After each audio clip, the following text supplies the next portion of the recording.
Assalamualaikum warahmatullahi wabarakatuh. Bismillah, alhamdulillah, wassalatu wassalamu ala rasulillah, amma ba'dah.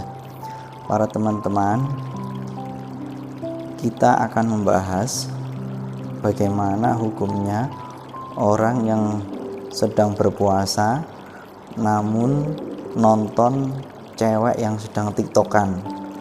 Sedangkan ini cewek yang di video tersebut macam-macam modelnya. Barangkali ada yang pakai cadar, barangkali ada yang terbuka, bahkan barangkali ada yang sampai memantik syahwatnya para pria kaula muda. Nah, ini bagaimana hukumnya? Sebelumnya perlu kami sampaikan bahwa secara normatif hukum fikih itu melihat barang-barang yang diharamkan, misalnya nonton wanita yang membuka aurat, memantik syahwat, hukumnya tidak sampai membatalkan puasa, karena yang membatalkan puasa adalah masuknya barang-barang ke segala penjuru pintu, haid, nifas dan lain sebagainya. Sedangkan maksiatnya mata itu tidak sampai membatalkan puasa. Ini secara normatif fikih seperti itu. Nah, namun ada yang misalnya nonton wanita tapi sehingga mengeluarkan sperma. Ini bagaimana? Kita lihat dulu. Orang kalau puasa kemudian mimpi basah di siang hari, tidur mimpi basah, bangun-bangun sudah basah, ini tidak membatalkan puasa. Namun kalau keluarnya sperma ini karena sengaja dikeluarkan atau karena persentuhan, misalnya laki-laki sama wanita sama mudanya naik motor boncengan bersentuhan sehingga yang laki-laki mengeluarkan sperma, ini puasanya batal, karena penyebab batalnya puasa adalah keluar sperma dengan sebab mubasyarah, bersentuhan secara langsung. Namun apabila karena pandangan mata atau karena membayangkan sesuatu, misalnya membayangkan yang ngeres-ngeres atau nonton yang ngeres-ngeres, itu bagaimana? Ini ulama beda pendapat.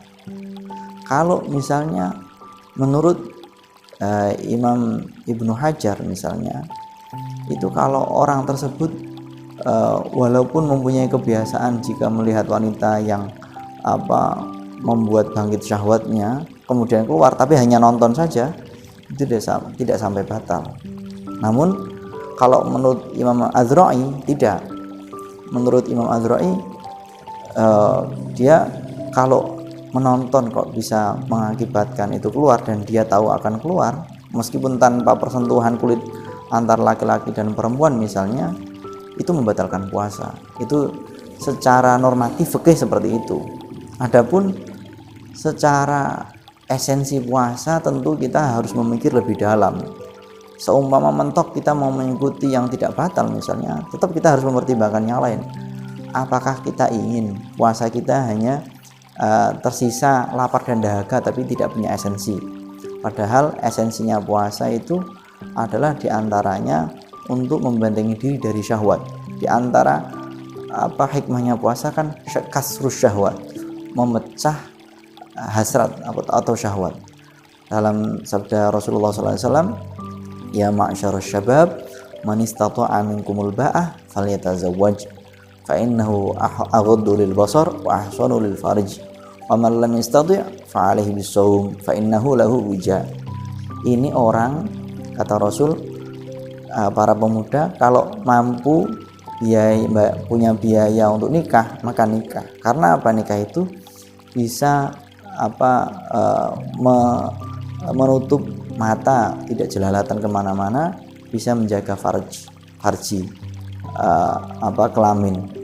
Tapi kalau tidak mampu, nggak punya duit, tapi nafsunya membara, bagaimana caranya? Ya fa'alihi bisawm.